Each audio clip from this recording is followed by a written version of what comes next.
चलिए तो हम तुरंत ही आज क्लास चालू करते हैं। आज सेकंड पार्ट है हमारा 18वें अध्याय का। ओम नमो भगवते वासुदेवाय। ओम नमो भगवते वासुदेवाय। ओम नमो भगवते वासुदेवाय। ओम अज्ञानतिमिरान्धस्य ज्ञानाञ्जनशलाकया चक्षुरुन्मिलितं येन तस्मै श्रीगुरवे नमः। श्रीचैतन्यमनोभीष्टं स्थापितं येन भूतले स्वयं रूपः कदा मह्यं ददाति स्वपदान्तिकं। वन्देऽहं श्रीगुरो श्रीयुतपदकमलं श्रीगुरुन् वैष्णवांश्च श्रीरूपं साग्रजातं सहगण रघुनाथान्वितं तं सजीवं साद्वैतं सावधूतं परिजनसहितं कृष्ण चैतन्य देवं श्री राधा कृष्ण पादान् सहगण ललिता श्री विशाखान्वितांश। हे कृष्ण करुणा सिंधु दीनबंधु जगतपते गोपेश गोपिका कांत राधा कांत नमोस्तुते। तप्त कांचन गौरांगी राधे वृंदावनेश्वरी वृषभानुसुते देवी प्रणमामि हरिप्रिये। नमो विष्णुपदाय कृष्णपृष्ठाय भूतले श्रीमते भक्ति वेदांत स्वामी इति नामिने। नमस्ते सारस्वते देवे गौरवाणी प्रचारिणे निर्विशेषा शून्यवादी पाश्चात्य दिशतारिणी। जय श्री कृष्ण चैतन्य प्रभु नित्यानंदा श्री अद्वैत गदाधर श्रीवासादि गौर भक्त वृंदा। हरे कृष्णा कृष्णा कृष्णा हरे हरे हरे रामा राम रामा हरे हरे हरे कृष्णा कृष्णा कृष्णा हरे हरे हरे रामा राम रामा हरे हरे। हरे कृष्णा। सभी को दंडवत प्रणाम। सभी का स्वागत है, बहुत बहुत स्वागत है आज के आखिरी सत्र में। ठीक है, तो चलिए हम चालू करते हैं। हमारा शेयर करती हूं मैं। ओके। अरे ये क्या हुआ, सॉरी, ये वाला नहीं चाहिए।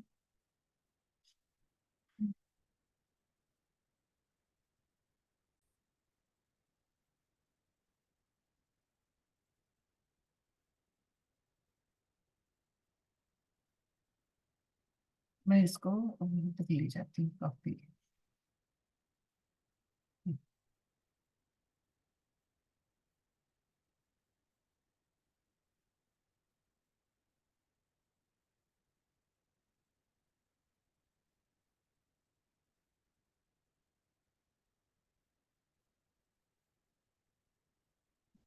जी, हमने कहाँ तक किया था? 40वें श्लोक तक किया था ना हमने, बराबर? हरे कृष्णा। 40वें श्लोक तक हमने किया था, जो था न तदस्ति पृथिव्यां वा दिवि देवेषु वा पुनः सत्वं प्रकृतिजैर्मुक्तं यदेभिः स्यात् त्रिभिर्गुणैः। तो ये रिपीट कर लेते हैं हम। इस लोक में, स्वर्ग लोक में या देवताओं के मध्य में कोई भी ऐसा व्यक्ति विद्यमान नहीं है जो प्रकृति के 3 गुणों से मुक्त हो। तो हम सभी लोग क्या कहलाते हैं? हम सभी लोग बद्ध जीव कहलाते हैं। बद्ध जीव का मतलब है हम बंधे हुए हैं, बंधन में हैं। किसके बंधन में हैं? प्रकृति के 3 गुणों के बंधन में है। गुण यानी संस्कृत में रस्सी भी होता है, तो बिल्कुल शब्दशः भी बोले तो भी हम इन रस्सियों के द्वारा बंधे हुए हैं, एक प्रकार से हम जेल में हैं। तो यद्यपि सत्वगुण सबसे अच्छा है, फिर भी है तो बंधन ही। हमने देखा था सत्वगुण कौन सी चीज से बांधता है? सत्वगुण बांधता है ज्ञान और सुख से, और रजोगुण किससे बांधता है? आसक्ति से, है ना। और तमोगुण को मोह से, अज्ञान और मोह से बंधा रहता है। तो इस प्रकार हमने देखा था कि बहुत सारी बातें देखी थी हमने 3 गुणों के बारे में, कि वो कैसे बनता है, फिर उनका व्यवहार कैसा रहता है, उनके विचार कैसे रहते हैं, कौन से कार्य करने में उनकी प्रवृत्ति रहती है, ये सब हम देख चुके हैं। तो अब आगे बढ़ते हैं। ब्राह्मण क्षत्रिय विशान, क्षत्रिय विशान शूद्राणां च परन्तप कर्माणि प्रविभक्तानि स्वभाव प्रभवैर्गुणैर। तो हे परंतप, ब्राह्मणों, क्षत्रियों, वैश्यों तथा शूद्रों की प्रकृति के गुणों के अनुसार उनके स्वभाव द्वारा उत्पन्न गुणों के द्वारा भेद किया जाता है। अब ये 4 जो वर्ण है, ब्राह्मण, क्षत्रिय, वैश्य और शूद्र, तो हमने देखा था चातुर्वर्ण्यम मया सृष्टम। भगवान ने क्या बोला था? ये जो चातुर्वर्ण है, 4 वर्ण है, उनको मैंने निर्माण किया है, मैंने बनाया है। लेकिन किसके आधार पर? गुण कर्म विभागशः। तो किस प्रकार से इनके गुण रहते हैं, उनके कर्म रहते हैं, ये हम अभी देखने वाले हैं। ठीक है। तो हम पहले, सबसे पहले ब्राह्मण का बताएंगे भगवान, फिर क्षत्रियों का, वैश्यों का और शूद्रों का।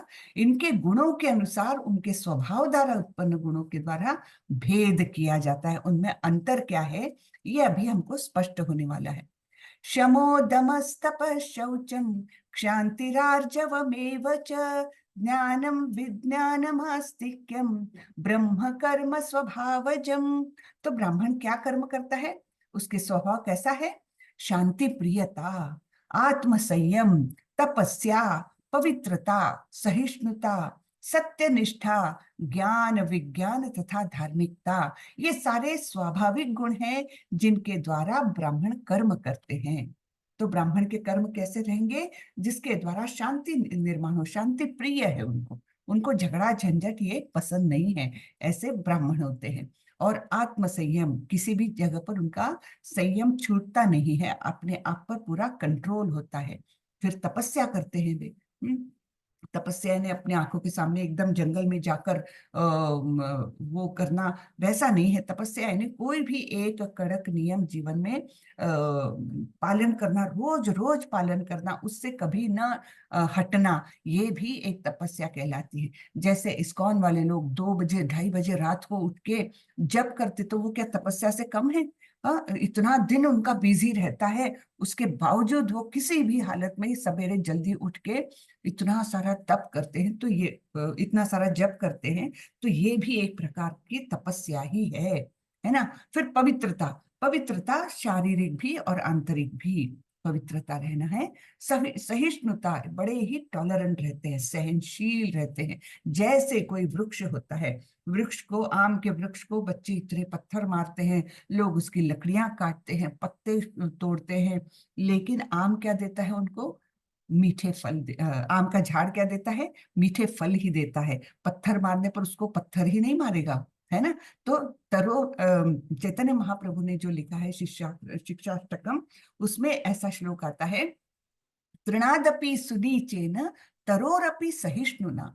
यानी जो घास का तिनका है, उससे भी ज्यादा नम्र। हाँ, तृणादपि सुनीचेन, एकदम नम्र। हाँ, और तरोरपि सहिष्णुना, यानी क्या कि जिस प्रकार एक पौधा, एक वृक्ष सहिष्णु होता है, टॉलरेंट होता है, उस प्रकार ही वैष्णव का स्वभाव होता है। तरोरपि सुनीचेन, नहीं, तृणादपि सुनीचेन तरोरपि सहिष्णुना मानदेना अमानिना, अमानिना मानदेना कीर्तनीया सदा हरि। अमानीना मान देना कीर्तनिया सदाहरि, यानी खुद के लिए वो बिल्कुल भी मान सम्मान नहीं चाहता, लेकिन दूसरों को वो परिपूर्णता से मान देता है, सम्मान देता है। अमानीना मान देना कीर्तनिया सदाहरि, और सदैव वो हरि का कीर्तन करता है, हरि का नाम स्मरण करता रहता है। तो ये एक वैष्णव की क्वालिटी होती है जो चैतन्य महाप्रभु ने लिखी हुई है। तो यहाँ पर सहिष्णुता, ये गुण किसके लिए है? ब्राह्मण के लिए है। फिर सत्यनिष्ठा, ज्ञान और विज्ञान तथा धार्मिकता, ये सारे स्वाभाविक गुण हैं जिनके द्वारा ब्राह्मण कर्म करते हैं। तो ये 9 गुणों से युक्त जो व्यक्ति है उस वो ब्राह्मण की कैटेगरी में आता है। वो चाहे वो क्षूद्र के घर में क्यों ना उसका जन्म हुआ हो, लेकिन अगर वो इस गुणों से परिपूर्ण है तो उसको वास्तविकतः ब्राह्मण कहना चाहिए, ऐसे भगवान का निर्देश है ना। फिर आगे हम देखते हैं क्षत्रिय के क्या गुण हैं, कितने गुण हैं। शौर्यम तेजो धृतिर्दाक्ष्यम युद्धे चाप पलायनम दानम ईश्वर भावश्च क्षात्रम कर्म स्वभावजम। यानी ये है ना, चाप्य पलायनम ये दिखता है, लेकिन ये अपलायनम है ना। चापी च अपि अपलायनम, इसका संधि करके चाप्य पलायनम हो गया है, लेकिन वो शब्द है च अपि अपलायनम। हाँ, तो अपलायनम का अर्थ है विमुख नहीं होना, यानी उससे भागता नहीं है। किससे नहीं भागता है? युद्ध से कभी नहीं भागता है। तो इनके गुण क्या क्या है क्षत्रिय के? वीरता, शक्ति, संकल्प, दक्षता, युद्ध में धैर्य, उदारता तथा नेतृत्व, ये क्षत्रियों के स्वाभाविक गुण हैं। तो ये 7 गुण हुए, है ना। वीरता, शक्ति, संकल्प, दक्षता, युद्ध में धैर्य, उदारता तथा नेतृत्व, ये 7 गुण हुए। ब्राह्मणों के 9 गुण हैं और क्षत्रिय के 7 गुण होते हैं। तो ये सारे ही किसके लिए आवश्यक है? क्योंकि क्षत्रिय युद्ध करते हैं, अपने प्रजा का रक्षण करते हैं, तो उनके लिए ये सारे गुण अत्यंत आवश्यक है। उदारता, क्योंकि वो दानी होना चाहिए, उनका मन ऐसा होना चाहिए कि किसी के लिए कोई जरूरतमंद सामने आए तो उसको दान दे सके, ब्राह्मणों को दान दे सके। तो उदारता उनके लिए बहुत आवश्यक है। और सारे ही ये सारे गुण जो है ये स्वाभाविक गुण क्षत्रिय के माने गए हैं। फिर आगे देखते हैं वैश्य और शूद्र दोनों के गुण इसी एक श्लोक में बताए हैं। कृषि गोरक्ष वाणिज्यम वैश्य कर्म स्वभावजम परिचर्यात्मकम कर्म शूद्रस्यापि स्वभावजम। क्या बोलते हैं भगवान? कृषि करना, गो रक्षा तथा व्यापार वैश्यों के स्वाभाविक कर्म है, और शूद्रों का कर्म श्रम तथा अन्यों की सेवा करना है। तो वैश्य के कितने गुण हुए? कृषि करना, गोरक्षा और व्यापार, ये 3 गुण हुए वैश्यों के। और शूद्रों के कितने गुण हुए? उनके है, एक तो उनको शारीरिक श्रम करना पड़ता है और अन्यों की सेवा। तो ये 2 गुण हुए शूद्रों के, ठीक है ना। तो 9 गुण ब्राह्मणों के, 7 क्षत्रियों के और 3 वैश्यों के और 2 शूद्रों के, ये गुण उनके उस वर्ण के लिए आवश्यक है, ठीक है। अब ये हुए, इसके आगे भगवान काफी महत्वपूर्ण है, ये बताने वाले हैं। स्वे स्वे कर्मण्यभिरतः संसिद्धिं लभते नरः स्वकर्म निरतः सिद्धिं यथा विन्दन्ति तच्छृणु। अपने अपने कर्म के गुणों का पालन करते हुए प्रत्येक व्यक्ति सिद्ध हो सकता है। तो ये 4 वर्ण क्यों बनाए हैं भगवान ने? कि अपने अपने स्वभाव के अनुसार, अपने अपने जन्मजात एप्टीट्यूड के अनुसार वो उस कार्य को करते हुए अध्यात्म में रुचि ले, भगवान का स्मरण करते हुए कार्य करे। तो इस प्रकार से वो अपने कार्य करते हुए सिद्ध हो सकता है। तो इसके लिए ये वर्णाश्रम का सिस्टम बनाया है। हमारे जो सनातन धर्म में वर्णाश्रम क्यों है? कि 4 आश्रम जो है वो ब्रह्मचारी, गृहस्थ, वानप्रस्थाश्रम और संन्यासाश्रम। और वर्ण कौन से हैं? ब्राह्मण, क्षत्रिय, वैश्य और शूद्र। तो अपने अपने वर्णों के अनुसार अपने अपने आश्रम में कार्य करते हुए सिद्धि प्राप्त कर सकते हैं, यानी भगवत प्राप्ति हो सकती है। लेकिन कैसे? गुणों का पालन करते हुए। ये नहीं कि मुझ में गुण है क्षत्रिय का, लेकिन मैं तो सर्वश्रेष्ठ ब्राह्मण का ही काम करना चाहती हूँ, ये गलत है। मेरा अगर स्वभाव ही है किसी की रक्षा करो और लीडरशिप क्वालिटीज है ना, अगर ये मेरा स्वभाव है तो मैं क्षत्रिय हूँ और मैंने वही काम करना चाहिए। ये नहीं कि मुझे श्रेष्ठ बनना है, ब्राह्मण को ज्यादा मान दिया जाता है इसलिए मैं ब्राह्मण के काम करना चालू करती हूँ, ये बिल्कुल नहीं करना चाहिए। अपने अपने गुणों का पालन करते हुए प्रत्येक व्यक्ति सिद्ध हो सकता है। अब तुम मुझसे सुनो कि यह किस प्रकार किया जा सकता है।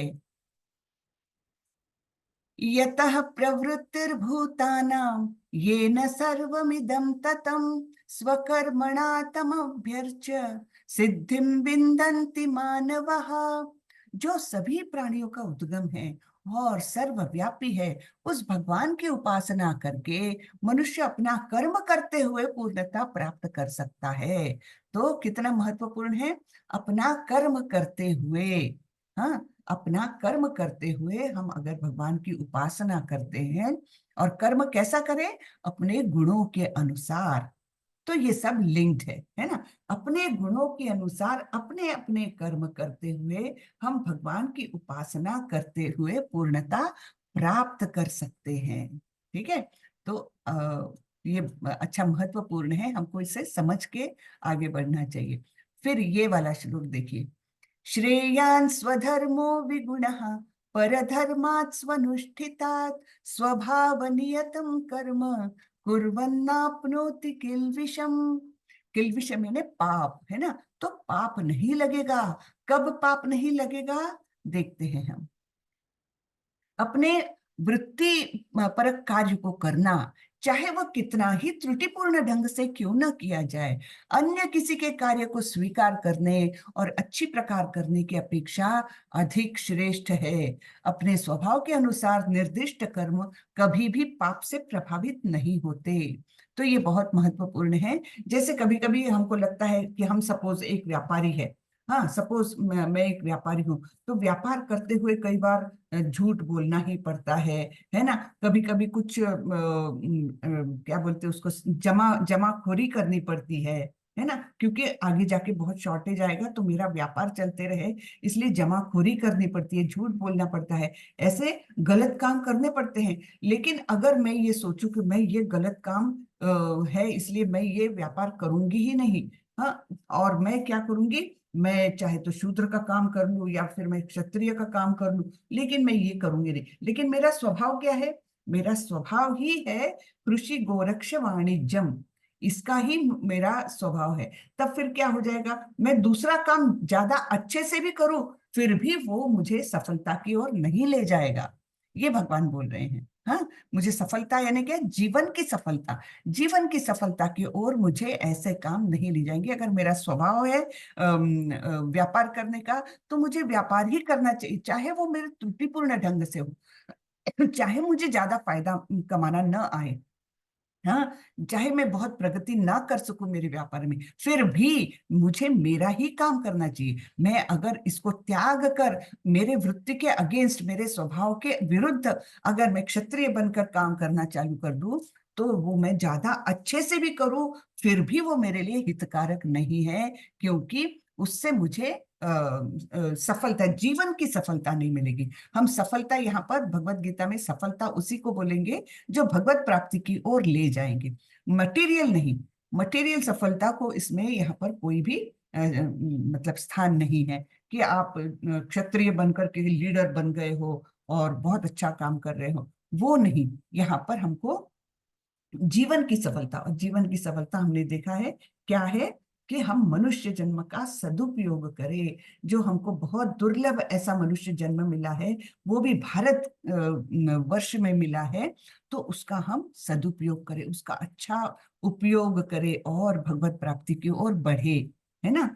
तो ये हमारा सक्सेस, इसलिए जीवन हमारा सफल नहीं होगा अगर हम दूसरों के काम करने जाए तो। ठीक है, तो अपने वृत्ति परक कार्य को करना, चाहे वह कितना ही त्रुटिपूर्ण ढंग से क्यों न किया जाए, अन्य किसी के कार्य को स्वीकार करने और अच्छी प्रकार करने की अपेक्षा अधिक श्रेष्ठ है। अपने स्वभाव के अनुसार निर्दिष्ट कर्म कभी भी पाप से प्रभावित नहीं होते। हम्म। तो ये बहुत ही महत्वपूर्ण श्लोक है। आगे बढ़ते हैं। सहजम कर्म कौन्तेय सदोषमपि न त्यजेत् सर्वारंभा हि दोषेण धूमेनाग्निरिवावृतः रिवावृतः। प्रत्येक उद्योग यानी प्रयास किसी न किसी दोष से आवृत्त होता है, जिस प्रकार अग्नि धुएं से आवृत्त होती है। अतएव हे कुंती पुत्र, मनुष्य को चाहिए कि स्वभाव से उत्पन्न कर्म को भले ही वह दोषपूर्ण क्यों न हो, कभी त्यागे नहीं। स्वभाव से उत्पन्न कर्म को हमको त्यागना नहीं है, चाहे उसमें कितने ही दोष क्यों न हो। क्योंकि कोई भी कर्म करने जाएंगे तो उसमें कुछ ना कुछ दोष होता है जो हमें अच्छा नहीं लगता। जैसे हमने उदाहरण लिया, व्यापार में कुछ ना कुछ झूठ बोलना पड़ता है, जमाखोरी करनी पड़ती है, कभी कभी कालाबाजारी करते हैं। लेकिन अगर वो उसकी वृत्ति है तो उसने वही करना चाहिए, दोषपूर्ण क्यों न हो। तो हर एक कोई कार्य वैसा ही दोषपूर्ण होता है जैसा अग्नि धुएं से आवृत्त होती है, ऐसे भगवान कह रहे हैं। क्योंकि अग्नि जहां है वहां धुआं होता है, तो क्या उसके कारण हम अग्नि को छोड़ दें? हाँ, हमको जरूरत है अग्नि की तो हम धुएं के साथ ही अग्नि को लेते हैं। वैसे कोई भी कार्य हम कर रहे हैं, उसके दोषों के साथ हमको वो कार्य करना चाहिए। उसके दोष है इसलिए हम और कोई कार्य के ओर ना जाए। हमारे स्वभाव के अनुसार, स्वाभाविक स्वभाव के अनुसार जो कार्य हमारे लिए है वही करना हमारे लिए श्रेष्ठ है। क्योंकि ऐसे कार्य से पाप उत्पन्न नहीं होते, और दूसरा ये हमारे जीवन को सफल बनाते हैं। असक्त बुद्धि सर्वत्र जितात्मा विगत स्पृहः नैष्कर्म्य सिद्धिं परमां संन्यासेनाधिगच्छति। जो आत्म संयमी तथा अनासक्त है एवं जो समस्त भौतिक भोगों की परवाह नहीं करता, वह संन्यास के अभ्यास द्वारा कर्म फल से मुक्ति की सर्वोच्च सिद्ध अवस्था प्राप्त कर सकता है। तो क्या क्वालिटीज है यहाँ पर बताई हुई? आत्म संयम और अनासक्त। हाँ, किसी के प्रति आसक्ति नहीं है उसको, और पूरा अपने इंद्रियों पर कंट्रोल है, मन और इंद्रिया सब कुछ उसके कंट्रोल में है। तो ऐसा व्यक्ति क्या करेगा? समस्त भौतिक भोगों की परवाह नहीं करेगा। वो कोई भी भोग उसके सामने आ जाए वो उसकी परवाह नहीं करेगा। और फिर वो इस प्रकार संन्यास के अभ्यास द्वारा, संन्यास यानी क्या है? संन्यास यानी जो भौतिक कर्म है उसका त्याग है ना। हमने देखा था इस अध्याय के शुरू में ही, संन्यास और त्याग में हमने फर्क देखा था। भगवान ने बताया था संन्यास यानी समस्त भौतिक कर्मों का त्याग यानी संन्यास, और कर्म फल का त्याग यानी वास्तविक त्याग। इस प्रकार भगवान ने बताया था। तो यहाँ पर हम वो क्या है, जो आत्म संयमी और अनासक्त है, तो और जिसको कोई भी भोगों की परवाह नहीं, यानी भोगों की लालच नहीं है, क्योंकि उसने आत्मसंयम सीख लिया है। तो वह सन्यास के द्वारा यानी कर्मों का त्याग करके, सन्यास के अभ्यास द्वारा कर्म फल की मुक्ति की सर्वोच्च सिद्ध अवस्था प्राप्त कर सकता है। सिद्धि प्राप्तो यथा ब्रह्म तथाप्नोति निबोध मे समासेनैव कौन्तेय निष्ठा ज्ञानस्य या परा। हे कुंती पुत्र, जिस तरह इस सिद्धि को प्राप्त हुआ व्यक्ति परम सिद्धावस्था अर्थात ब्रह्म को, जो सर्वोच्च ज्ञान की अवस्था है, प्राप्त करता है, उसका मैं एक संक्षेप में तुमसे वर्णन करूंगा, उसे तुम जानो। तो यहाँ पर हमको भगवान आगे बताने वाले हैं ब्रह्मभूत किसे कहते हैं इसके बारे में अभी बताने वाले हैं। तो इस तरह सिद्धि को प्राप्त हुआ व्यक्ति परम सिद्धावस्था अर्थात ब्रह्म को, जो सर्वोच्च ज्ञान की अवस्था है, प्राप्त करता है। तो इस प्रकार वो जीवन मतलब आध्यात्मिक जीवन में प्रगति करता है, और उसका वर्णन अभी भगवान हमें करने वाले हैं। ये देखिए 51, 52 और 53 ये श्लोक इसके बारे में है। बुद्ध्या विशुद्धया युक्तो धृत्यात्मानं नियम्य च शब्दादि विषयान् त्यक्त्वा रागद्वेषौ व्युदस्य च विविक्त सेवी लघ्वाशी यत वाक्काय मानसः ध्यान योग परो नित्यं वैराग्यं समुपाश्रितः अहंकारं बलं दर्पं कामं क्रोधं परिग्रहं विमुच्य निर्ममः शांतो ब्रह्म भूयाय कल्पते। अपनी बुद्धि से शुद्ध होकर तथा धैर्य पूर्वक मन को वश में करते हुए इंद्रिय तृप्ति के विषयों का त्याग कर राग तथा द्वेष से मुक्त होकर जो व्यक्ति एकांत स्थान में वास करता है, जो थोड़ा खाता है, जो अपने शरीर मन तथा वाणी को वश में रखता है, जो सदैव समाधि में रहता है तथा पूर्णतया विरक्त, मिथ्या अहंकार, मिथ्या शक्ति, मिथ्या गर्व, काम, क्रोध तथा भौतिक वस्तुओं के संग्रह से मुक्त है, जो मिथ्या स्वामित्व की भावना से रहित तथा शांत है, वह निश्चय ही आत्म साक्षात्कार के पद को प्राप्त होता है। तो ये सारे गुण हैं जो अगर हम अपना ले तो फिर क्या होगा, हम निश्चय ही आत्म साक्षात्कार के पद को प्राप्त करते हैं। तो ये सारे गुण हम वैसे समझने के लिए इजी है, अपने अंदर लाने के लिए कठिन है। ठीक है, समझने के लिए शब्द तो हम समझ ले, लेकिन वो गुण अपने अंदर आत्मसात करना ये बहुत मुश्किल है। ब्रह्मभूतः प्रसन्नात्मा न शोचति न कांक्षति समः सर्वेषु भूतेषु मद्भक्तिं लभते पराम। इस प्रकार जो दिव्य पद पर स्थित है, दिव्य पद यानी यहाँ पर क्या बोला है, ब्रह्मभूत, ब्रह्म से तदाकार होना। हाँ, इस प्रकार जो दिव्य पद पर स्थित है वह तुरंत परब्रह्म का अनुभव करता है। ब्रह्म और परब्रह्म अलग अलग है। हाँ, ब्रह्म यानी जो तीसरी अवस्था है भगवान को पाने की, भगवान, उसके नीचे परमात्मा, उनके नीचे ब्रह्मावस्था, जैसे सूर्य की किरणें, है ना। तो ब्रह्म तक तो जाना हमारे लिए ठीक है, हम जा सकते हैं, लेकिन उसके बाद ऊपर चढ़ना भी आवश्यक है। भक्त केवल मतलब ब्रह्म ज्योति तक जाकर सेटिस्फाइड नहीं होता। जो निराकारवादी होते हैं, निर्विशेषवादी होते हैं, उनका एम होता है कि ब्रह्म ज्योति में विलीन होना है, लेकिन भक्त का एम क्या होता है, भगवत प्राप्ति। तो टॉप मोस्ट लेवल पर हम जाना चाहते हैं भक्त लोग। हाँ, तो इसलिए यहाँ पर बताया है, इस प्रकार जो दिव्य पद पर स्थित है वह तुरंत पर ब्रह्म का अनुभव करता है और पूर्णतया प्रसन्न हो जाता है।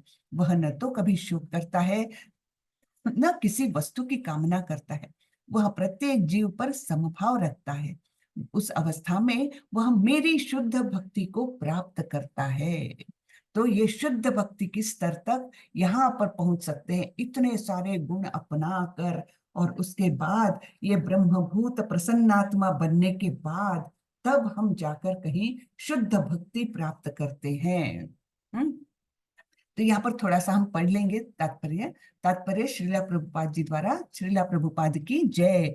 निर्विशेषवादी के लिए ब्रह्मभूत अवस्था प्राप्त करना अर्थात ब्रह्म से तदाकार होना परम लक्ष्य है, उनका ये टॉप मोस्ट लक्ष्य है। किसके लिए? निर्विशेषवादियों के लिए। लेकिन साकारवादी शुद्ध भक्त तो भक्त को इससे भी आगे चलकर शुद्ध भक्ति में प्रवृत्त होना होता है। इसका अर्थ हुआ कि जो भगवत भक्ति में रत है वह पहले ही मुक्ति की अवस्था, जिसे ब्रह्मभूत या ब्रह्म से तादात्म्य कहते हैं, प्राप्त कर चुका होता है। इतनी इंपॉर्टेंट बात है ना, कि जो भगवत भक्ति कर रहा है, हाँ, यहाँ पर रहकर, संसार में रहकर, घर परिवार में रहकर जो पूर्णतया भक्ति में लीन है, तो उसने तो ब्रह्मभूत पद अपने आप पा लिया है, और वो हमेशा ब्रह्मभूत प्रसन्नात्मा, न शोचती न कांक्षती, उसको ना कोई शोक है और ना उसको कोई इच्छाएं हैं। हाँ, इस प्रकार वो हमेशा प्रसन्न रहता है। तो ये स्थिति तो भक्त यही रहकर प्राप्त करते हैं। मुक्ति यानी क्या? मुक्ति की डेफिनेशन ऐसी है, मुक्ति यानी अपने देहात्म बुद्धि को छोड़ देना। जब देहात्म बुद्धि यानी क्या, कि मैं देह हूं, ये मेरे देह का है, ये मेरे देह के रिश्तेदार है, ये जो देहात्म बुद्धि से हम यहाँ पर हमारा आचरण रहता है, उस चीज को अगर हम छोड़ दे तो हम मुक्त हो गए, है ना। देह के बंधन में नहीं रहे हम, हमारे विचार देह के बंधन से ऊपर अगर आ गए तो हम मुक्त हो गए, है ना। तो वह पहले ही और मुक्त हो गए तो हमको ब्रह्मभूत स्तर अपने आप मिल गया, है ना। और तो इस प्रकार पहले ही मुक्ति की अवस्था, जिसे ब्रह्मभूत या ब्रह्म से तादात्म्य कहते हैं, प्राप्त कर चुका होता है। परमेश्वर या पर ब्रह्म से तदाकार हुए बिना कोई उनकी सेवा नहीं कर सकता। तो परमेश्वर के हमारा स्वरूप क्या है? हमारा जीवेरा स्वरूप होए कृष्णेर नित्य दास। तो हमारा ये स्वाभाविक स्वभाव क्या है? हम कृष्ण के नित्य दास है। केवल इसी जन्म नहीं, जन्म जन्मांतर तक, वहां जाने के बाद तो खैर जन्म का सवाल ही नहीं होता, वो परमानेंट स्टेज है ना। गोलोक वृंदावन में तो जन्म का और मृत्यु का सवाल ही नहीं पैदा होता। तो नित्य दास ये हमारा स्वरूप है। तो अब जब भक्ति करते हैं, भक्ति भक्ति में सेवा करते हैं, तो तीन चीजें हमेशा आवश्यक होती है। कैसे? एक तो भक्त होना चाहिए, है ना, भगवान होना चाहिए और भक्ति होना चाहिए। ये तीनों चीज जब रहेगी तब वो भक्ति पूरी तरह से सक्सेसफुल हो सकती है। तो इसलिए परमेश्वर या परब्रह्म से तदाकार हुए बिना कोई उनकी सेवा नहीं कर सकता। परम ज्ञान होने पर सेव्य तथा सेवक में कोई अंतर नहीं रह सकता। फिर भी उच्चतर आध्यात्मिक दृष्टि से अंतर तो रहता ही है, यानी भगवान और भक्त ये दो अलग अलग एंटिटीज तो रहेगी ही हमेशा। फिर और थोड़ा सा पढ़ लेते हैं। देहात्म बुद्धि के अंतर्गत जब कोई इंद्रिय तृप्ति के लिए कर्म करता है तो दुख का भागी होता है, लेकिन परम जगत में शुद्ध भक्ति में रत रहने पर कोई दुख नहीं रह जाता। कृष्ण भावना भावित भक्त को न तो किसी प्रकार का शोक होता है, न आकांक्षा होती है। तो इतना सफिशिएंट है अभी पढ़ने के लिए। तो ये आप लोग समझ गए ना, मुक्ति को क्या बोला है? मुक्ति यानी देहात्म भाव से मुक्ति, तो हम मुक्त हो गए। भक्त्या माम अभिजानाति यावान यश्चास्मि तत्वतः ततो माम तत्वतो ज्ञात्वा विशते तदनंतरम। केवल भक्ति से मुझ भगवान को यथारूप में जाना जा सकता है। जब मनुष्य ऐसी भक्ति से मेरे पूर्ण भावनामृत में होता है तो वह वैकुंठ जगत में प्रवेश कर सकता है। विशते, विशते यानी प्रवेश कर सकता है। अब यहाँ पर विशते का अर्थ निराकारवादी क्या लेते हैं मालूम है? कि जैसे समुद्र में नदियां आती है और नदी का जल समुद्र में मिलता है तो वो विशते, यानी आगे जाकर समुद्र का पानी और नदी का पानी अलग अलग तो रहता नहीं है ना। तो उस प्रकार विशते का अर्थ ब्रह्म में एकार एक रूप हो जाना, ऐसे वो लोग मानते हैं निर्विशेषवादी। लेकिन भक्ति में वैसा नहीं हम लोग मानते। हम लोग अगर उदाहरण लेना है तो हम लोग मानते हैं कि भक्त लोग कैसे होते हैं? जैसे समुद्र के जलचर, है ना, समुद्र के बहुत डीप लेवल पर वो जलचर, बड़े बड़े जलचर, शार्क और ये मछलियां, बड़ी बड़ी मछलियां जो है वो कैसे रहती हैं? समुद्र के काफी नीचे लेवल पर वो अपना विचरण करती रहती है। ऊपर से कितना भी पानी आ जाए उनको फर्क नहीं पड़ता। वैसे भक्त जो है, भक्त की अवस्था वो बताई है, वो पानी में एकाकार नहीं होता। या दूसरा उदाहरण लिया गया है, जैसे एक हरा तोता है और एक हरा हरा पेड़ है जिसमें हरे फल लगे हुए हैं। तो तोता अगर उस पेड़ पर जाएगा तो क्या अपना अस्तित्व गवा गवा देगा? बिल्कुल नहीं। वो तोता भी रहेगा, वो हरा फल भी रहेगा और हरा झाड़ भी रहेगा, है ना। तो भक्त अपनी अवस्था वैसा रखता है कि भगवान रहेंगे और भक्त भी रहेगा, और भक्त भगवान की सेवा करेगा। तो इसलिए ये दो आइडेंटिटीज रहेगी ही रहेगी, भक्त और भगवान की। लेकिन निराकारवादी निर्विशेषवादियों का अलग तत्व ज्ञान है। लेकिन हमारा इस प्रकार का होता है कि वैष्णव जन कभी भी एकाकार होने की बात नहीं करते, वो वहां जाकर भगवान की नित्य सेवा करना चाहते हैं। ठीक है ना। तो ये हमारा एक अलग वो रहता है। तो यहाँ परपट आप लोग जरूर पढ़िए, बहुत सुंदर दिया हुआ है। सर्वकर्म कर्माण्यपि सदा कुर्वा सर्वकर्माण्यपि सदा कुर्वाणो मद्व्यपाश्रयः मत्प्रसादात् अवाप्नोति शाश्वतं पदमव्ययम्। मेरा शुद्ध भक्त मेरे संरक्षण में समस्त प्रकार के कार्यों में संलग्न रहकर भी मेरी कृपा से नित्य तथा अविनाशी धाम को प्राप्त होता है। तो भगवान भक्त को हमेशा संरक्षण देते हैं। और चाहे वो किसी भी कार्य में लगा हुआ हो, फिर भी वो अपने अविनाशी धाम यानी गोलोक वृंदावन में वो जाता है। मद व्यपाश्रय शब्द का अर्थ है परमेश्वर के संरक्षण में। भौतिक कल्मश से रहित होने के लिए शुद्ध भक्त परमेश्वर या उनके प्रतिनिधि स्वरूप गुरु के निर्देशन में कर्म करता है।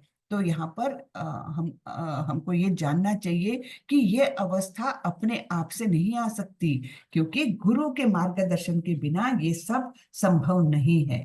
गुरु का मार्गदर्शन नहीं रहेगा तो हम कहीं ना कहीं कुछ गलत काम कर देते हैं और फिर हमारा मतलब वो प्रगति नहीं हो पाती जो कि होना चाहिए। इसलिए गुरु का महत्व अनन्य साधारण है आध्यात्मिक जगत के लिए। चेतसा सर्वकर्माणि मयि सन्न्यस्य मत्परः बुद्धि योगमुपाश्रित्य मच्चित्तः सततं भव। सारे कार्यों के लिए मुझ पर निर्भर रहो और मेरे संरक्षण में सदा कर्म करो। ऐसी भक्ति में मेरे प्रति पूर्णतया सचेत रहो, यानी सतत उनके बारे में सोचो, है ना, निरंतर 24 घंटे। तो जब मनुष्य कृष्ण भावनामृत में कर्म करता है तो वह संसार के स्वामी के रूप में कर्म नहीं करता। उसे चाहिए कि वह सेवक की भांति परमेश्वर के निर्देशानुसार कर्म करे। तो क्या करना है इसमें? सारे कार्यों के लिए हमको भगवान पर डिपेंडेंट रहना है, लेकिन उसका मतलब ये नहीं है कि हम अपने मन गढ़ंत काम करें और फिर भगवान पर डिपेंडेंट रहे। ये भी गलत है। हमको कैसे करना है? भगवान के आदेश के अनुसार कर्म करते हुए उन पर निर्भर रहना है। तो ऐसी भक्ति में मेरे प्रति पूर्णतया सचेत रहो। तो अपनी भावना कैसी रहनी चाहिए? जब वह इस प्रकार कार्य कर रहा हो तो उसे केवल कृष्ण का ही चिंतन इस प्रकार से करना चाहिए। कृष्ण ने मुझे इस विशेष कार्य को पूरा करने के लिए नियुक्त किया है, और इस तरह कार्य करते हुए उसे स्वाभाविक रूप से कृष्ण का चिंतन हो आता है। यही पूर्ण कृष्ण भावनामृत है। तो कार्य करते हुए सदैव ऐसे कार्य करो जिससे भगवान प्रसन्न हो जाए। ऐसे कार्य नहीं करना है जिससे भगवान को क्लेश हो। तो भगवान को प्रसन्न करने के उद्देश्य से अपने कार्य करते हुए और पूरी तरह से भगवान पर निर्भर रहते हुए कार्य करना है, और सोचना है कि कृष्ण ने मुझे यह कार्य सौंपा है और मुझे इसे पूरा करना है, अच्छे से अच्छे तरीके से पूर्ण करना है। किंतु यह ध्यान रहे कि मनमाना कर्म करके उसका फल परमेश्वर को अर्पित ना किया जाए। ये बहुत महत्वपूर्ण है, ठीक है। किंतु यह ध्यान रहे कि मनमाना कर्म करके उसका फल परमेश्वर को अर्पित न किया जाए। इस प्रकार का कार्य कृष्ण भावनामृत की भक्ति में नहीं आता। मनुष्य को चाहिए कि कृष्ण के आदेशानुसार कर्म करे। यह अत्यंत महत्वपूर्ण बात है, ठीक है ना। तो ये नहीं करना चाहिए कि मन गढ़ंत हम कुछ भी कार्य कर ले, गलत काम कर ले, हम चोरी कर ले और उसका कर्म फल भगवान के ऊपर, क्योंकि मैं भगवान पर डिपेंडेंट हूँ। ये सब झूठी बातें हैं, ऐसा नहीं करना चाहिए।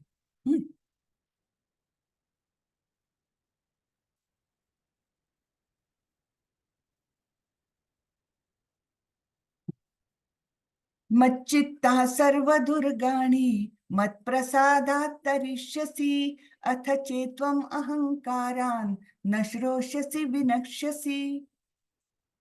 तो यदि तुम मुझसे भावना भावित होंगे तो मेरी कृपा से तुम बद्ध जीवन के सारे अवरोधों को लांघ जाओगे। लेकिन यदि तुम मिथ्या अहंकार वश ऐसी चेतना में कर्म नहीं करोगे और मेरी बात नहीं सुनोगे तो तुम विनष्ट हो जाओगे। तो ये हमको विनाश की ओर कौन ले जाता है?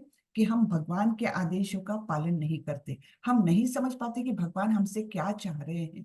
हाँ, और यहाँ पर जैसे अर्जुन और कृष्ण तो आमने सामने हैं, तो कृष्ण बता रहे हैं और अर्जुन को समझ में आ रहा है कि कृष्ण की इच्छा क्या है। यहाँ तो स्पष्ट है। लेकिन हम सोचेंगे कि हमको कृष्ण कहाँ बता रहे हैं, हमको तो कोई आदेश नहीं दे रहे हैं, हमको कैसे समझेगा। तो इसके लिए हमको हमारे परमात्मा से संवाद करना चाहिए। और परमात्मा से हम संवाद कब कर सकेंगे? जब हमारे मन के कल्मश साफ रहेंगे। जैसे एक आईना अगर साफ रहेगा तो उसमें हमारा प्रतिबिंब अच्छा दिखता है, लेकिन गंदा रहेगा तो नहीं दिखेगा। वैसे ही परमात्मा हमसे बात करते रहते हैं, करना चाहते हैं हमेशा, लेकिन हम क्या है, हम इतने शोरगुल में बंधे हुए हैं भौतिक जगत के, और इतने कल्मश है हमारे मन के अंदर कि परमात्मा की आवाज हमारे कानों में आती ही नहीं है। तो इसलिए भगवान क्या बोल रहे हैं कि अगर तुम मुझसे भावना भावित होंगे, यानी जब हम कृष्ण भावनामृत में आ जाएंगे, जब हमारे जो बेसिक चार कौन से है नियामक सिद्धांत है उनका पूरी तरह से पालन करते हुए, और जब करके अपने मन को पवित्र करके जब हम शांति अपने मन में पैदा कर सकते हैं, तब कहीं जाकर हमको परमात्मा की आवाज सुनाई देगी, परमात्मा के आदेश हमको समझेंगे कि हमने क्या करना चाहिए। तो मेरी कृपा से तुम बद्ध जीवन के सारे अवरोधों को लांघ जाओगे। लेकिन यदि तुम मिथ्या अहंकारवश ऐसी चेतना में कर्म नहीं करोगे और मेरी बात नहीं सुनोगे, तो तुम विनष्ट हो जाओगे। साफ साफ अर्जुन को बता रहे हैं कि तुमको इस प्रकार कार्य करना है, मेरी चेतना में रहकर कार्य करना है। यद अहंकार यदहंकारमाश्रित्य न योत्स्य इति मन्यसे, मिथ्यैष व्यवसायस्ते प्रकृतिस्त्वां नियोक्ष्यति।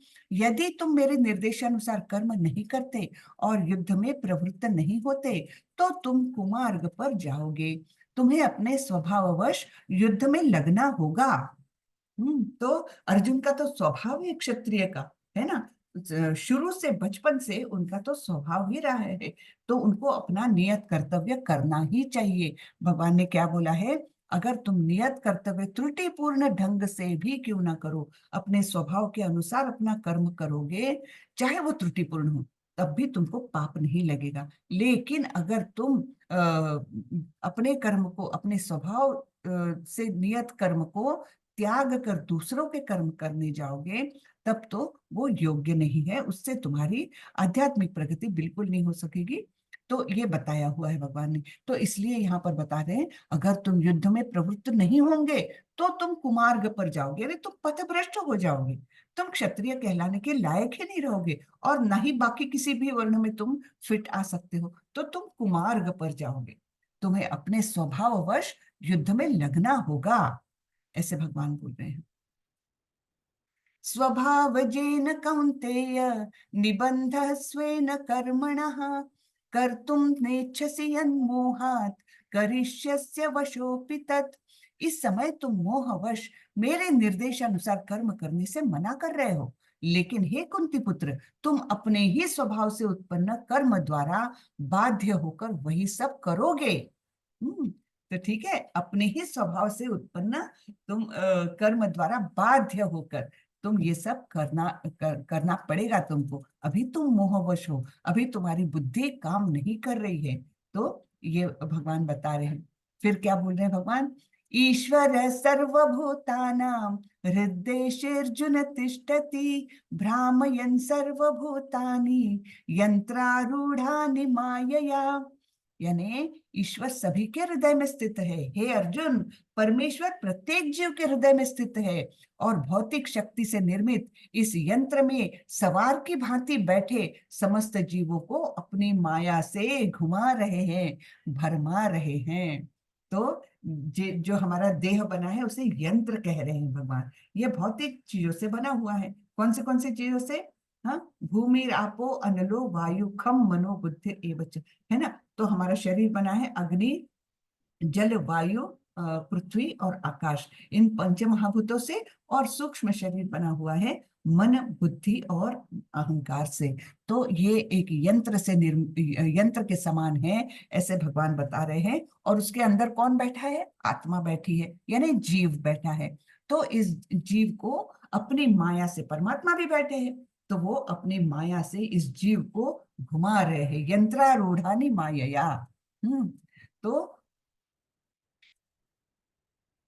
यहाँ पर देखते हैं, अर्जुन परम ज्ञाता न था, और लड़ने या न लड़ने का उसका निर्णय उसके क्षुद्र विवेक तक सीमित था। यानी वो अपनी छोटी सी बुद्धि से उसको ये कर रहा था, और पूरी तरह से अर्जुन देहात्म बुद्धि से लिप्त था। कैसे?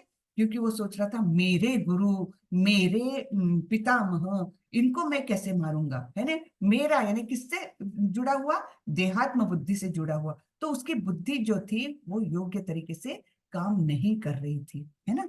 तो इसलिए भगवान श्री कृष्ण ने उपदेश दिया कि जीवात्मा यानी व्यक्ति ही सर्वे सर्वा नहीं है। भगवान या स्वयं कृष्ण अंतर्यामी परमात्मा के परमात्मा रूप में हृदय में स्थित होकर जीव को निर्देश देते हैं। तो ये परपट सारे आप लोग धीरे धीरे करके पढ़ लीजिए, बहुत सुंदर तात्पर्य लिखे हुए हैं प्रभुपाद जी ने। तमेव शरणं गच्छ सर्वभावेन भारत, तत्प्रसादात् परां शांति स्थानं प्राप्स्यसि शाश्वतम्। हे भारत, सब प्रकार से उसी की शरण में जाओ, उसकी कृपा से तुम परम शांति को तथा परम नित्य धाम को प्राप्त करोगे। तो क्या बोल रहे हैं, इसलिए हमें भगवान की शरण में जाना चाहिए। तो शरणागति के 6 लक्षण बताए गए हैं। देखती हूँ मुझे पूरे याद आते क्या। तो उसमें क्या है, अनुकूलस्य संकल्पो, यानी जो भक्ति के लिए अनुकूल है, कृष्ण को प्रसन्नता देने के लिए जो अनुकूल है, ऐसे कार्य करना चाहिए। हाँ, और प्रतिकूलस्य वर्जनम, और जो भगवान को प्रसन्नता नहीं देंगे, जिसके के करने से भगवान खुश नहीं होंगे, ऐसे कर्मों को हमने त्याग देना चाहिए। फिर तीसरा है रक्षस्यात् इति विश्वासो, कि भगवान मेरी हर तरफ से रक्षा करेंगे, इतना दृढ़ विश्वास होना चाहिए भगवान पर, ये विश्वास। हाँ, और फिर हमारे एकमात्र आधार भगवान ही है, ये भावना। ऐसे प्रकार से 6 बातें बताई है, और ये षड्विधा शरणागति, इस प्रकार से 6 बातों को हम आत्मसात करके हम पूरी तरह से भगवान के शरणागत हो सकते हैं। और जब तक हम शरण में नहीं जाएंगे तो हमें आगे की गति नहीं मिल सकती।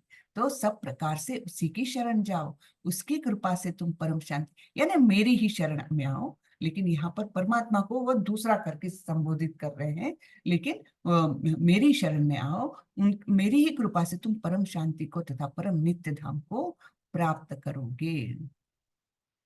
इति ते ज्ञानमाख्यातं गुह्याद् गुह्यतरं मया, विमृश्यैतद् अशेषेण यथेच्छसि तथा कुरु।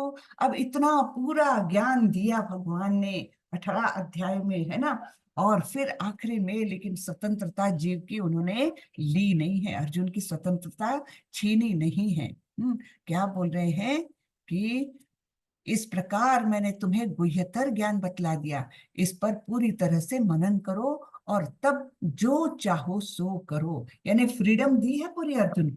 कैसी फ्रीडम, कि अब तुमको सब बता दिया है, अब तुम अपना निर्णय लेने के लिए तुम फ्री हो। जो चाहे सो करो।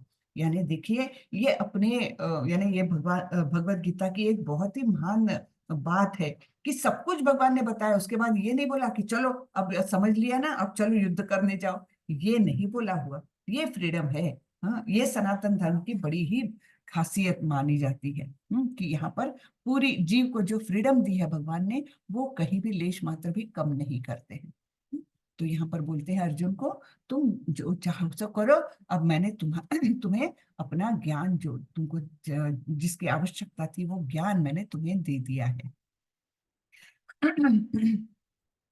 सर्वगुह्यतमं भूयः शृणु मे परमं वचः, इष्टोऽसि मे दृढ़मिति ततो वक्ष्यामि ते हितम्। भगवान आगे बोलते हैं, क्योंकि तुम मेरे अत्यंत प्रिय मित्र हो, अतएव मैं तुम्हें अपना परम आदेश, जो सर्वाधिक गुह्य ज्ञान है, बता रहा हूं। इसे अपने हित के लिए सुनो। तो तुम मेरे प्रिय मित्र हो, इसलिए मैं ये बता रहा हूं। क्या है गुह्यतम ज्ञान, क्या है?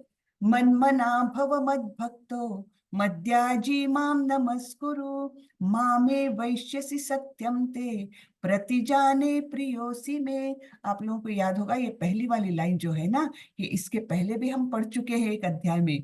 हाँ, गुह्यतम, है ना। तो सबसे गुह्यतम जो उपदेश है वो ये है, सबसे गुह्यतम ज्ञान जो है वो ये है, कि क्या, कि हमको मनमना भव मद भक्तो, सदैव मेरा चिंतन करो, मेरे भक्त बनो, मेरी पूजा करो और मुझे नमस्कार करो। इस प्रकार तुम निश्चित रूप से मेरे पास आओगे, मैं तुम्हें वचन देता हूँ, क्योंकि तुम मेरे परम प्रिय मित्र हो। तो हम लोगों के लिए ये सबसे सबसे टॉप मोस्ट उपदेश कौन सा है? भगवत गीता का यही है, मन मना भव मद्भक्तो मद्याजी माम नमस्कुरु।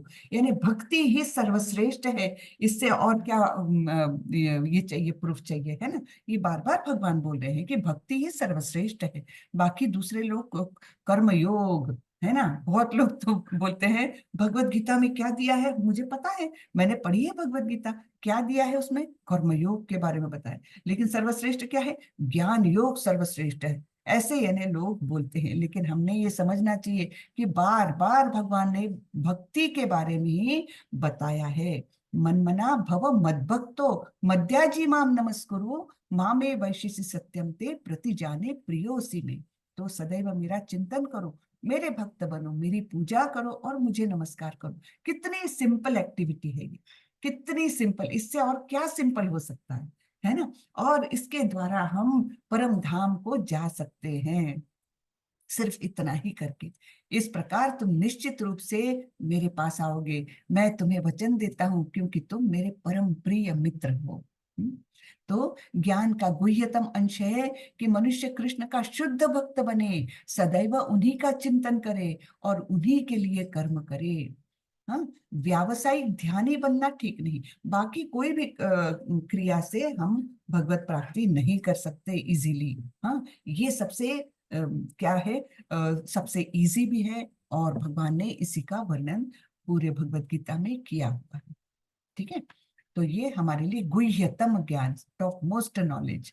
हम और फिर आगे क्या आदेश दे रहे हैं भगवान? सर्वधर्मान परित्यज्य मामेकम शरणं व्रज अहम त्वाम सर्व पापेभ्यो मोक्षयिष्यामि मा शुचः। है ना? बहुत फेमस श्लोक है ये, बहुत सुंदर श्लोक है ना? समस्त प्रकार के धर्मों का परित्याग करो और मेरी शरण में आओ, मैं समस्त पापों से तुम्हारा उद्धार कर दूंगा, डरो मत। तो अब ये हमको समझ में नहीं आएगा कि समस्त प्रकार के धर्मों का परित्याग करो यानी क्या, कौन से धर्म हुए? तो धर्म तो हम हर लेवल के अलग अलग धर्मों के बारे में बता सकते हैं। जैसे जब हम शरीर में हैं तो हमारे शरीर के धर्म होते हैं, स्वच्छता रखना, है ना, नियमित जो कुछ शरीर के लिए आवश्यक है वो करना, शरीर धर्म।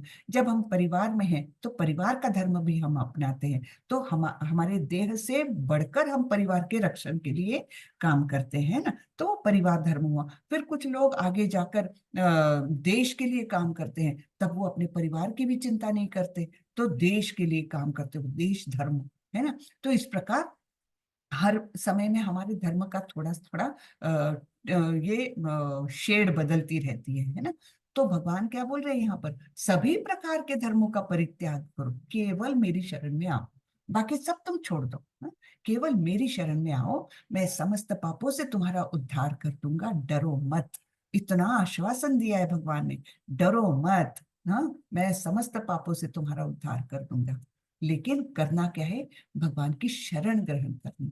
और शरण के 6 वो है, 6 सोपान है, वो हमने देखने हैं। ठीक है, तो यहाँ पर तो नहीं है लेकिन हम 6 तरीके से हमको शरण जाना है।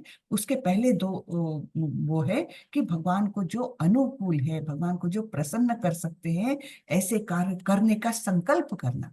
और दूसरा है जो भगवान को अप्रसन्न करेंगे, ऐसे कार्य बिल्कुल नहीं करना। ये तो 2 बेसिक हुए। हाँ, और भगवान पूरी तरह से मेरा रक्षण करेंगे, ये विश्वास मन में हमेशा रखना।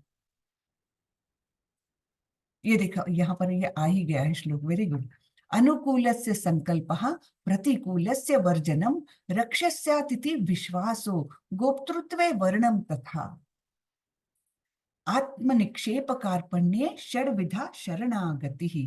तो भक्ति योग के अनुसार मनुष्य को वही धर्म स्वीकार करना चाहिए जिससे अंततः भगवत भक्ति हो सके। समाज में अपनी स्थिति के अनुसार कोई एक विशेष कर्म कर सकता है, लेकिन यदि अपना कर्म करने से कोई कृष्ण भावनामृत तक नहीं पहुंच पाता तो उसके सारे कार्यकलाप व्यर्थ हो जाते हैं। लेकिन इस श्लोक का अर्थ नहीं दिया है क्या?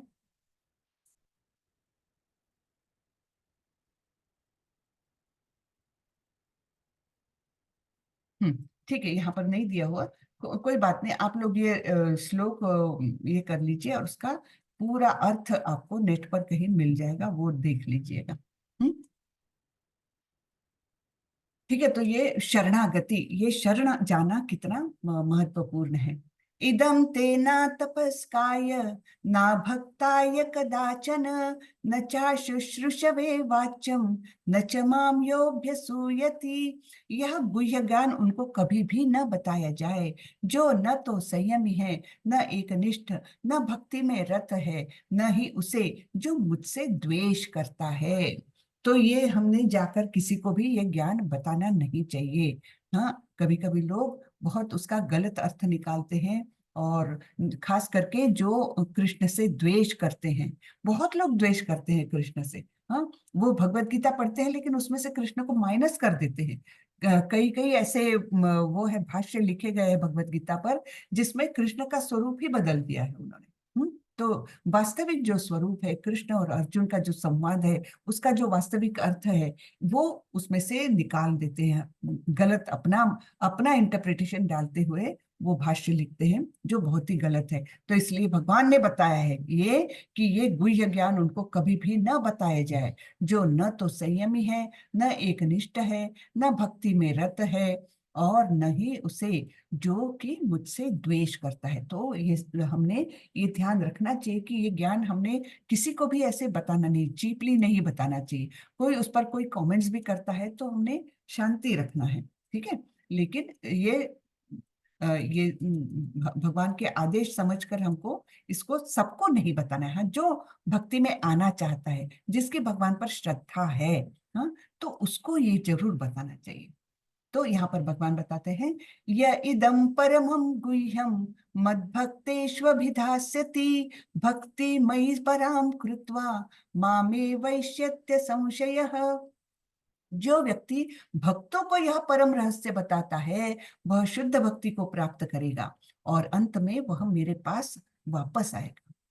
तो भक्तों को बताना है। हाँ, जो यानी नवसिखे भक्त रहते हैं, जो भक्ति में अभी अभी प्रवेश कर रहे हैं, उनको ये जरूर बातें बताना चाहिए कि भगवत गीता में ऐसा लिखा है, भगवत गीता के श्लोक का ये अर्थ होता है। उनसे आप बातें करिए, उन्हें आप ज्ञान दीजिए। लेकिन ऐसे लोगों से नहीं जो बिल्कुल ही नास्तिक है और भगवान से द्वेष करते हैं, ऐसे लोगों को ये रहस्य सारे बताने नहीं चाहिए। तो जो शुद्ध ऐसे जो व्यक्ति बताता है, भक्तों को ये बातें बताता है, वो शुद्ध भक्ति को प्राप्त होता है, यानी वो अपने आप में भी प्रगति करता है, और अंत में वह मेरे पास वापस आएगा। न च तस्मान् मनुष्येषु कश्चिन्मे प्रियकृत्तमः भविता न च मे तस्मात् अन्यः प्रियतरो भुवि। इस संसार में उसकी अपेक्षा कोई अन्य सेवक न तो मुझे अधिक प्रिय है और न कभी होगा। हाँ, तो हम लोग जो इस्कॉन के द्वारा हम लोग ये जो कर रहे हैं, थोड़ा थोड़ा आप लोग भक्त लोग हो, आपको थोड़ा सा कुछ बताने की कोशिश कर रहे हैं, तो उससे हमारी भी बहुत ज्यादा प्रगति होती है। ये यहाँ पर बताया है ना, ठीक है ना। तो वो शुद्ध भक्ति को प्राप्त करता है, ऐसा बोला है कि जो व्यक्ति भक्तों को यह परम रहस्य बताता है वह शुद्ध भक्ति को प्राप्त करता है। तो जो बता रहा है उसकी भी प्रगति हो रही है, ठीक है ना। और उसके समान कोई भी दूसरा प्रिय नहीं है भगवान को। ऐसा जो सेवा करता है कि जो भक्ति मार्ग पर दूसरों की प्रगति करने के लिए जो बताने का काम करता है, वो सेवक सबसे अधिक प्रिय रहता है भगवान को, ठीक है। अधेष्यते च sorry, अधेष्यते च य इमं धर्मं संवादमावयोः ज्ञानयज्ञेन तेनाहम् इष्टस्यामिति मे मतिः। और मैं घोषित करता हूँ कि जो हमारे इस पवित्र संवाद का अध्ययन करता है वह अपनी बुद्धि से मेरी पूजा करता है, ठीक है ना। तो आप और मैं मिलके अभी पूजा कर रहे हैं क्योंकि हम इसका अध्ययन कर रहे हैं, ठीक है ना। तो आप भी और मैं भी इस समय पूजा कर रहे हैं, अपनी बुद्धि के द्वारा भगवान की पूजा कर रहे हैं। श्रद्धावान अनसूयश्च शृणुयादपि यो नरः सोऽपि मुक्तः शुभालोकान् प्राप्नुयात् पुण्य कर्मणाम्। और जो श्रद्धा समेत तथा द्वेष रहित होकर इसे सुनता है वह सारे पापों से मुक्त हो जाता है और उन शुभ लोकों को प्राप्त होता है जहाँ पुण्यात्माएं निवास करती है। कच्चिदेतच्युतं पार्थ त्वयैकाग्रेण चेतसा कच्चिदज्ञान सम्मोहः प्रणष्टस्ते धनंजय। हे पृथा पुत्र, हे धनंजय, क्या तुमने इसे यानी इस शास्त्र को एकाग्र चित्त होकर सुना? और क्या अब तुम्हारा अज्ञान तथा मोह दूर हो गया है? हाँ, तो कृष्ण अभी पहली बार कृष्ण अर्जुन को प्रश्न पूछ रहे हैं कि भाई मैंने इतनी सारी बातें आपको बताई है, क्या तुमने इसे ध्यान से सुना है? एकाग्र चित्त होकर, सॉरी, एकाग्र चित्त होकर सुना है? और क्या अब तुम्हारा अज्ञान तथा मोह दूर हो गया है?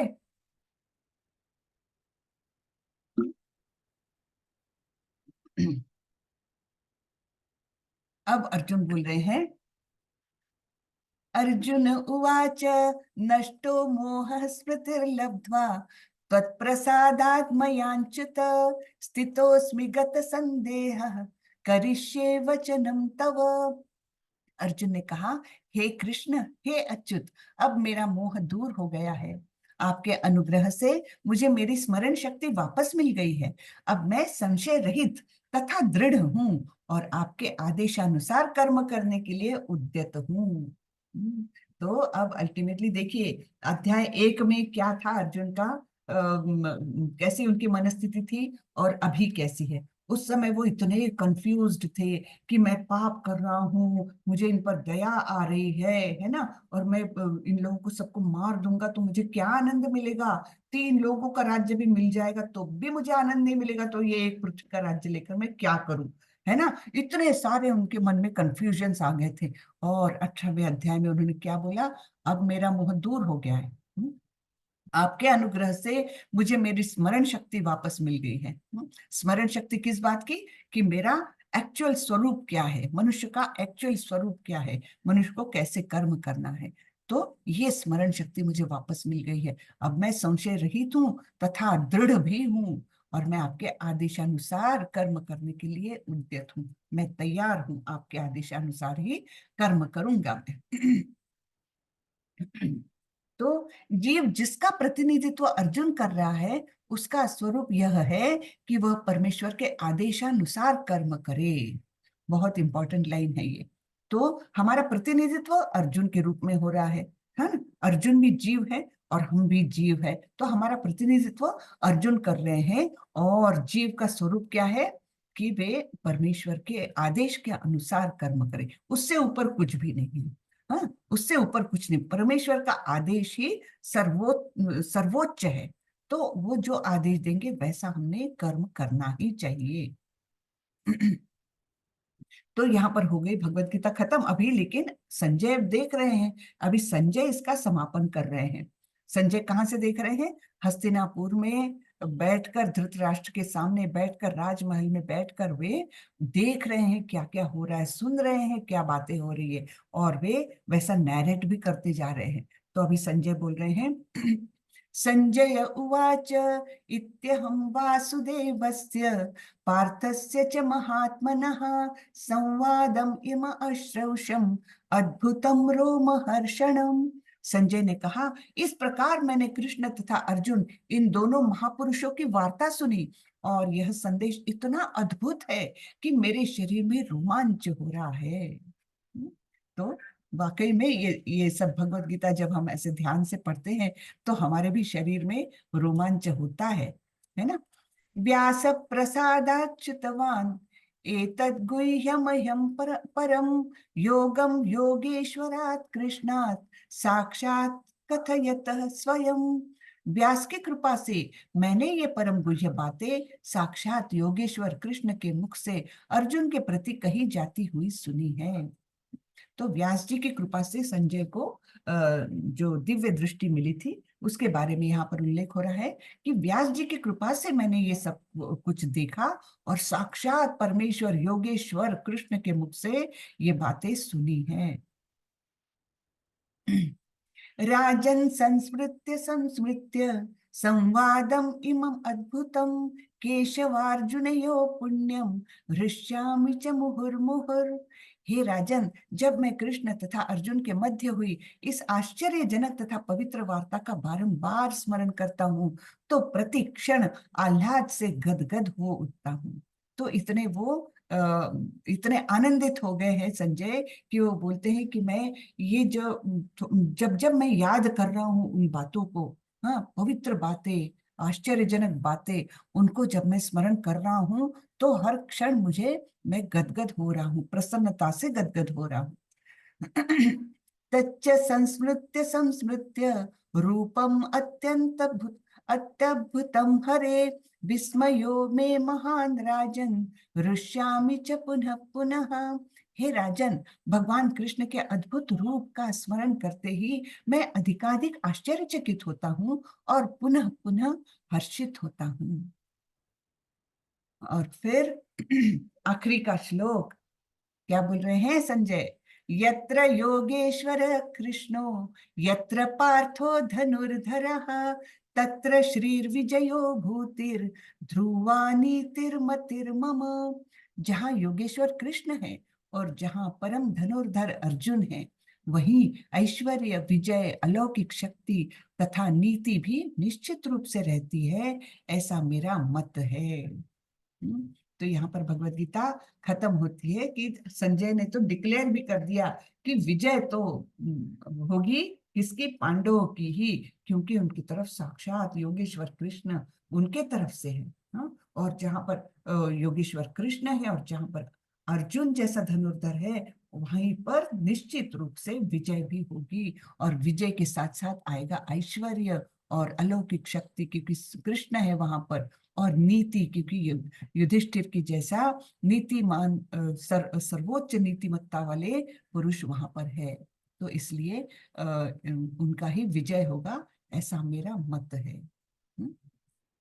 तो यहाँ पर हमारी भगवत गीता खत्म होती है। हरे कृष्णा। किसी को कुछ प्रश्न हो तो पूछिएगा। हरे कृष्णा दीदी, मैंने वो सर्टिफिकेट भेज दिया आपके नंबर पे। अरे वाह, धन्यवाद माता जी। हरे हाँ कृष्ण, जी, बहुत और अच्छा, वो व्हाट्सएप नंबर भी भेज दिया। Very good, thank you. जी जसपाल प्रभु बोलिए। हरे कृष्णा माता जी, दंडवत प्रणाम। दंडवत माता प्रणाम। जी, L1 और L2 दोनों का सर्टिफिकेट देना है कि या फिर L2 L2, का ही देना है? ओनली L2 L2 सिर्फ। का तो कल दे दूंगा, चलेगा? क्योंकि मेरा चलेगा, आज का बाकी है वैसे। ठीक ठीक मत प्रभु, चलेगा ना माता जी? बिल्कुल। ओके माता जी, हरे कृष्णा धन्यवाद। माता जी। हरे कृष्ण। सुधीर प्रभु, आपको कुछ पूछना है? हरे कृष्णा माता जी, दंडवत प्रणाम। दंडवत प्रणाम ये प्रभु जो माता जी 66 वाला जो श्लोक है, जी। इसमें जो भगवान कह रहे हैं कि सब प्रकार के धर्मों का परित्याग करो और मेरी शरण में आओ, तो ये तो ठीक है कि उनकी शरण में तो जाना है। जब मैं गोलोक उनको दया के, उनको जैसा उन्होंने कहा कि मेरी पूजा करो, मेरा चिंतन मन मना करो। भव मद्भक्तु। लेकिन हाँ, इसमें ये जो कह रहे हैं सब प्रकार के धर्मों का परित्याग करो, तो एक तरफ ये भी कह रहे हैं ना कि हमें अपने कर्म को छोड़ना नहीं है। गीता में ही कर्म देखिए हमें अपने हर हर करने। लेवल के आदेश है, ये टॉप मोस्ट आदेश है कि पहले तो उन्होंने बताया कि ये तुमको करना चाहिए, अपने नियत स्वभाव के अनुसार करना चाहिए, नियतम कुरु कर्मत्वम कर्म ज्यायो कर्म, ये सब बताया है। लेकिन टॉप मोस्ट आदेश कौन सा दिया है? सब आदेशों को ओवर रूल करके आदेश कौन सा दिया है? सर्वधर्मान परित्यज्य मामेकम शरणम व्रज। ये सबसे टॉप मोस्ट आदेश हुआ उनका। हाँ, जैसे जैसे गवर्नमेंट के भी आदेश निकलते हैं, पहले कुछ आदेश देंगे, फिर उसको सुपरसीड करके ऊपर आदेश देंगे, उसको सुपरसीड करके और आदेश देंगे। तो वैसे भगवान ने अलग अलग वो दिए हैं। हरे कृष्णा, म्यूट करें प्लीज।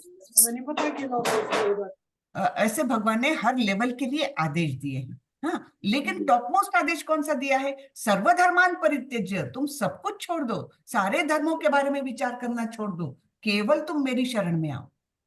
हाँ, जब हम शरण में जाते हैं तो वही क्रिया करते हैं कि भगवान को प्रिय होने वाले काम करो, अप्रिय होने वाले काम छोड़ दो, है ना? ये शरणागति के ही सिम्टम्स हैं। हाँ, तो वो बोला है भगवान ने, सब सब चीजों को ओवर रूल करके ये करो बस।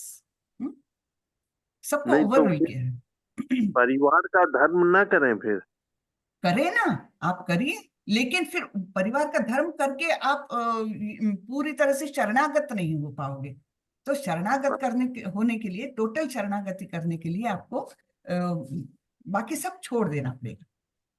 हाँ, अगर करते हुए आप कर सको तो सोचिए कैसे करोगे आप। पूरी तरह से शरण में जाना है, कर सकेंगे, नहीं ऐसा नहीं है, क्योंकि जो नियत कर्म है वो करते हुए भी लोग पूर्णतः मुक्ति प्राप्त करते हैं, है ना। लेकिन शरणागत पूरी होनी चाहिए। हाँ, पूरी तरह से हमने निर्भर होना चाहिए भगवान पर, पूरी तरह से डिपेंडेंट, टोटली डिपेंडेंट भगवान पर। और रक्षस्यातिथि विश्वास, भगवान हमेशा रक्षण करेंगे। जैसे प्रहलाद महाराज को इतने कष्ट सहन करने पड़े, इतनी प्रताड़ना सहन करनी पड़ी, उसके बाद भी उनका विश्वास कैसा था कि अवश्य रक्षिबे कृष्ण, कहीं उनका मन विचलित नहीं होता था, है ना। अवश्य रक्षिबे कृष्ण, अगर उनको रक्षा करना है तो मुझे कोई मार नहीं सकता, अगर उनको मारना है तो मेरी कोई रक्षा नहीं कर सकता, है ना। कृष्णा मारे राखे के, कृष्णा राखे मारे के, है ना, वो वाली बात है। तो ये भावना जब हमारी हो जाएगी तो तब का ये अल्टीमेट आदेश है, सर्वधर्मान परित्यज्य, सब कुछ छोड़ दो, तुम केवल मेरी शरण में आ जाओ, मैं तुम्हारा रक्षण कर लूंगा, है ना, डरो मत, और मैं तुम्हें पापों से मुक्ति भी दिलाऊंगा, ये भी बोला है भगवान, है ना। ठीक है माता जी, थैंक यू। हरे कृष्णा प्रभु। पूनम माता जी, हरे कृष्णा। हरे कृष्णा पूनम माता जी।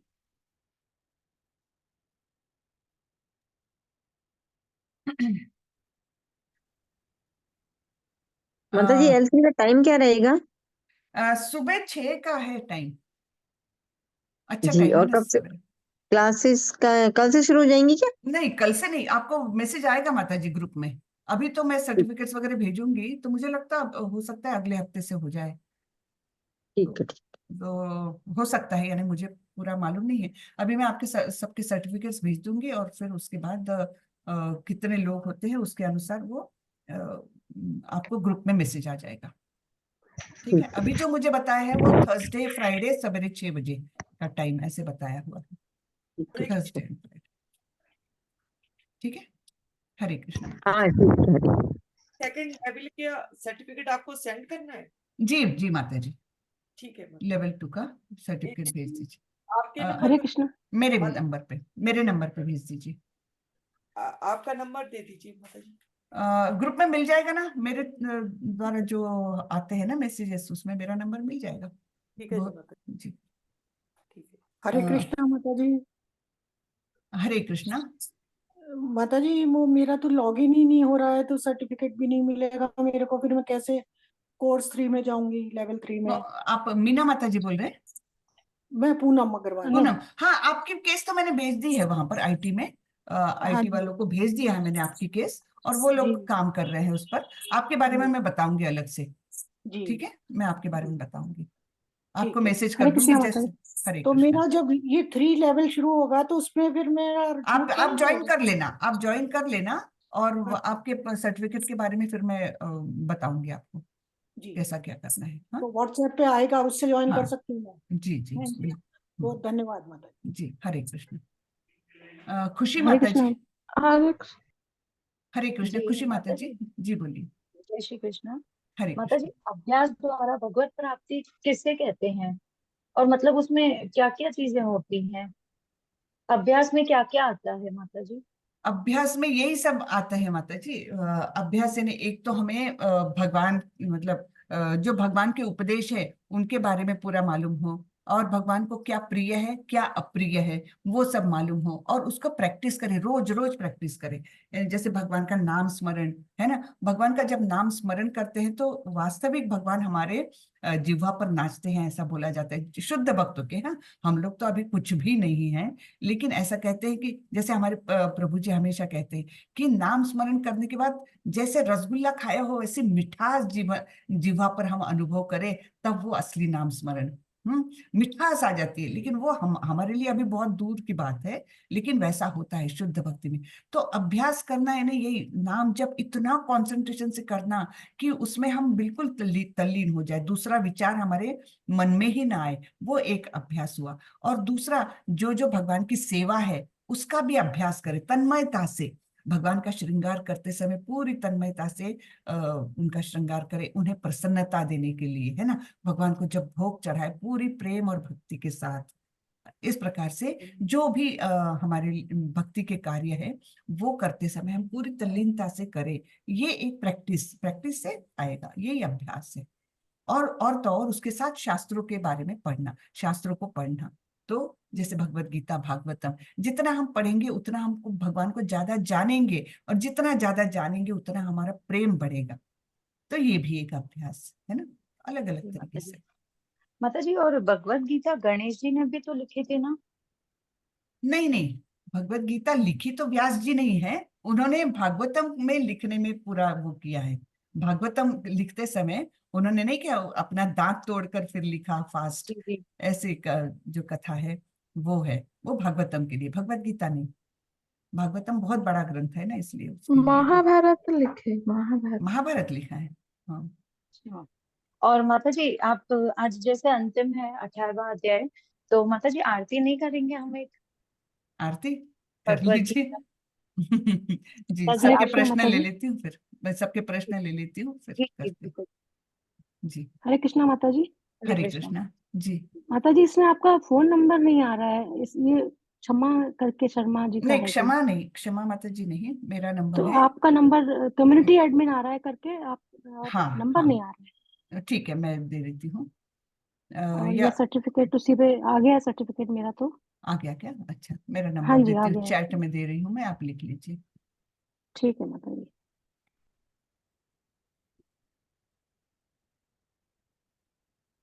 ये लीजिए।